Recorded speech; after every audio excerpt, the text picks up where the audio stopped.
الصلاة والسلام على رسول الله. اما بعد،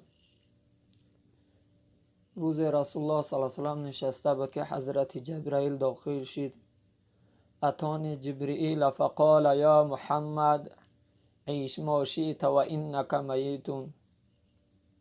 میگه یک روز حضرت جبرائیل داخل خانه رسول الله صلی الله علیه و سلم داخل شد.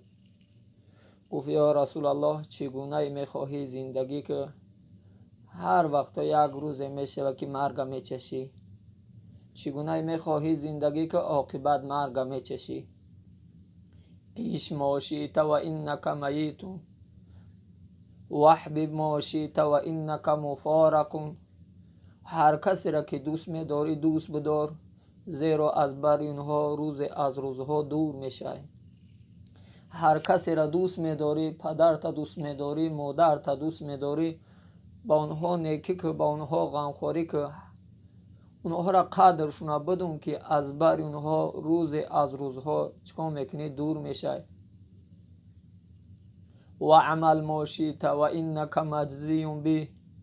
چگونه عملی که میخواهی بکن و جزاش فردا روز قیامت میبینی یا رسول الله. عمل خوب میفورد عمل خوب که، و عمل بد میفورد عمل بد که، و فردا روز قیامت جزاش میبینی. به همین خاطر میگه مولایی که از مکافات عمل غافل مباش، گندم از گندم بیروید جو ز جو. هر چی کنی با خود کنی، کس نتواند با تو کرد.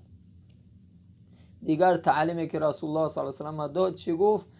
چگونه میخوای عمل که جزاش میبینی. و دو تعلیم دیگر داد به پیامبر. وعلم ان شرف المؤمن قیام باللیل. یا رسول الله فراموش نکن آدمی که در نزد الله فضیلت داره، آدمی که در نزد خدا مرتبه داره، الله او را دوست میداره، کسی هست که نماز شب داره، قیام باللیل، نماز شب داره. شب میخیزه با پروردگارش راز نیاز میگه.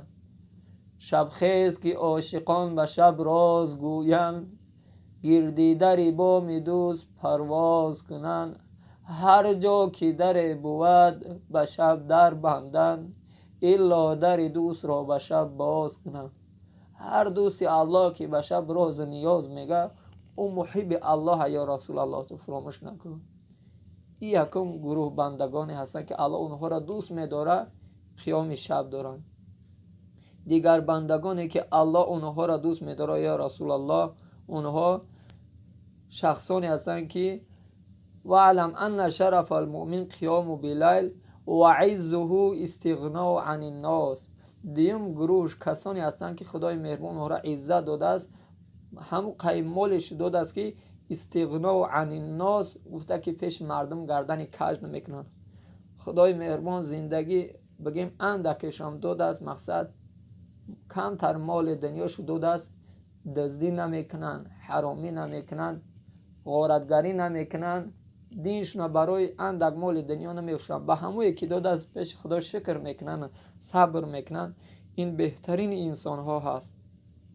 خوش به حال کسی که خدای مهربان زندگی این گونهش داده باشه و چیکار کنه به همون صبر کنه. خوش به حال کسی که نماز شب داشته باشه. به همین خاطر خوب توجه کنید به این حدیث.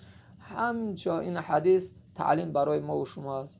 و آخر دعوانا ان الحمد لله رب العالمین.